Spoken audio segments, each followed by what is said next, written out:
नमस्कार आदरणीय पालक आणि विद्यार्थी मित्रांनो, या व्हिडिओमध्ये आपण क्वालिफाइंग एक्झामिनेशन कोड जो आहे त्याविषयी माहिती घेणार आहोत। कोणत्या विद्यार्थ्यांनी कोणता कोड सिलेक्ट करायचा हे आपण या व्हिडिओमध्ये पाहणार आहोत। व्हिडिओ खूप महत्त्वपूर्ण असणार आहे, व्हिडिओला शेवटपर्यंत पाहत रहा, त्यासोबतच इतर गरजू विद्यार्थ्यांपर्यंत शेअर करा।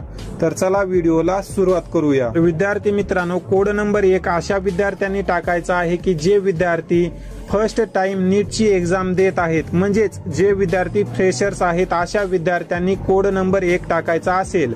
कोड नंबर 2 चा जर आपण विचार केला तर जे विद्यार्थी ड्रॉपर आहेत अशा विद्यार्थ्यांनी कोड नंबर 2 टाकायचा आहे। कोड नंबर 3 चा जर आपण विचार केला तर ज्या विद्यार्थ्यांनी प्री युनिव्हर्सिटी कोर्सेस क्लिअर केलेले आहेत त्या विद्यार्थ्यांनी कोड नंबर 3 टाकायचा असेल।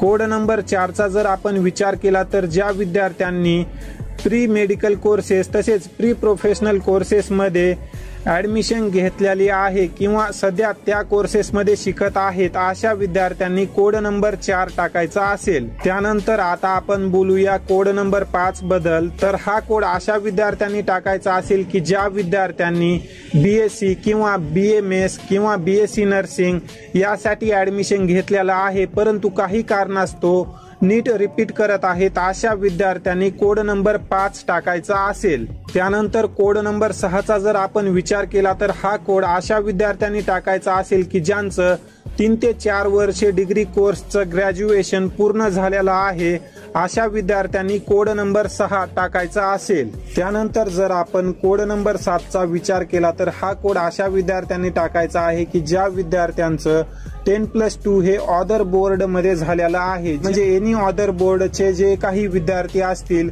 त्या विद्यार्थ्यांनी कोड नंबर 7 टाकायचा असेल। कोणत्या विद्यार्थ्यांनी कोणता कोड टाकायचा हे तुम्ही आणखी एकदा पाहून घ्या। स्क्रीनवर तुम्हाला आता कोड नंबर 1 पासून ते कोड नंबर 7 कोणत्या विद्यार्थ्यांनी टाकला पाहिजे ती इन्फॉर्मेशन तुम्हाला दिसत असेल। या व्हिडिओला महाराष्ट्रातील इतर गरजू विद्यार्थ्यांपर्यंत शेअर करा, त्यासोबतच येणाऱ्या सर्व अपडेटसाठी चॅनलला नक्की सबस्क्राइब करा। या संदर्भाने जर तुमचे काही प्रश्न असतील तर तुम्ही कमेंट सेक्शन मध्ये विचारू शकता। या व्हिडिओमध्ये आपण या ठिकाणी थांबूया। धन्यवाद।